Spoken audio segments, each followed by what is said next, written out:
रज्जू दलाल को पहले से ही टाइम गॉड बनाने का प्लान कर चुके थे मेकर्स। और तो और भाई मैं ये भी बात बोलूंगी कि विवियन डी सैना लाडला नहीं है मेकर्स का, आखिरकार रज्जू दलाल है। और रज्जू दलाल को लाडला बोला करो, सच्ची में बोला करो, मेकर्स का लाडला, बिग बॉस का लाडला विवियन नहीं रज्जू दलाल है। कैसे है, क्यों मैं ऐसे बड़े बड़े दावे कर रही हूँ भाई? मेरे पास उस चीज के बारे में बात करने की भी बात होती है, तभी मैं इतने बड़े दावे जो है वो करती हूँ। अभी रज्जू दलाल को आप लोगों ने देखा ही होगा, आपको तो पता ही होगा किसके बारे में बात कर रही हूँ। आज का टास्क आप लोगों ने देखा, टास्क में ये वन साइडेड ही था। पहलवान जो पहलवान है वो आखिरकार वजन जो है वो उठा के इतने सारे मेडल हमारे भारत के लिए लेके आया है, तो उसके लिए ये बास्केट का वजन जो है वो कुछ ज्यादा नहीं होगा, वो आराम से उठा सकता है। और ऊपर से लड़का है, ऊपर से पहलवान है, तो ऑफ कोर्स वो चीजें कर सकता है।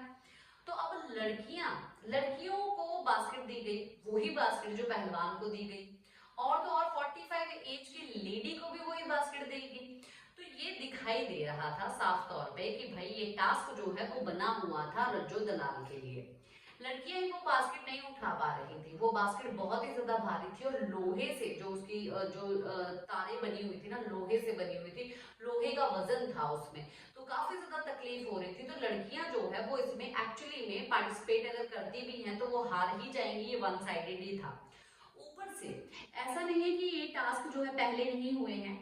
अगर मैं याद करूं तो बिग ओटीटी सीजन 2 में जो कि बहुत ही ज्यादा फेमस हुआ, मनीषा रानी, फुकरा इंसान, एलविश यादव, बहुत ज्यादा मैंने उनके बारे में बात किया। हाय यार, दोबारा से याद आते ना वो लोग, मन करता है काश उनके बारे में जो है फिर से रिव्यू करने लग जाऊं। जिया शंकर, तो वो एक अलग सी अटैचमेंट थी उनके साथ। पर वहां पर भी एक टास्क दिया था, जो बास्केट्स थी, वो बास्केट जो है वो प्लास्टिक की थी या लकड़ी की जो होती है ना, बहुत पतले पतले डंडे से, वैसी बास्केट वगैरह थी कि वजन बहुत कम होता है, बास्केट बन सकती है। पर ये बास्केट जो है बहुत ही ज्यादा हैवी दी गई थी, लड़कियां जो है वो उठा नहीं सकती थी। तो यहाँ पर भी सीधा सीधा क्या होता है कि भाई रज्जू दलाल के लिए ही बना था। दूसरा पॉइंट भी है, दूसरा पॉइंट है कि ऐसा टास्क पहले भी हुए हैं। वो टास्क में बिग बॉस ने साफ तौर पे बोला है कि छुपना, कॉर्नर में ये वो जा नहीं सकते हैं आप, बाथरूम में छुप नहीं सकते हैं आप। यानी कि बेसिक चीज क्या है कि ये चीज आप नहीं कर सकते हैं, आप छुपा नहीं सकते हैं, आप किसी की रेंज से बाहर नहीं जा सकते हैं। अगर खेलना है तो सबकी रेंज में रह के ही आपको खेलना पड़ेगा। अभी बिग बॉस ने ये बैल्कनी बना दी, तो इसका मतलब ये थोड़ी ना कि बैल्कनी का इस्तेमाल इस तरीके से अनफेयर तरीके से करेंगे। अगर बिग बॉस को बनाना नहीं होता ना रज्जू दलाल को टाइम गॉड, तो वो आराम से ये बात बोल देते कि नहीं, लोगों की रेंज में आके आप खेलिए, इस तरीके से आप खेल नहीं सकते हैं। ये भी तो कॉर्नर में जाना ही हो गया ना, ऐसा थोड़ी ना होता कि हाँ भाई दो दीवारों के बीच में कॉर्नर, वो ही कॉर्नर हुआ ना, ये भी एक कॉर्नर हो गया कि अपने आप को कॉर्नर कर दिया, अपनी ये चीज बचा ली है, सबके सामने हो, कॉर्नर में भी सबके सामने है पर आप बचा रहे हो, तो सब लोगों को दिख रहे हो पर आप बचा रहे हो।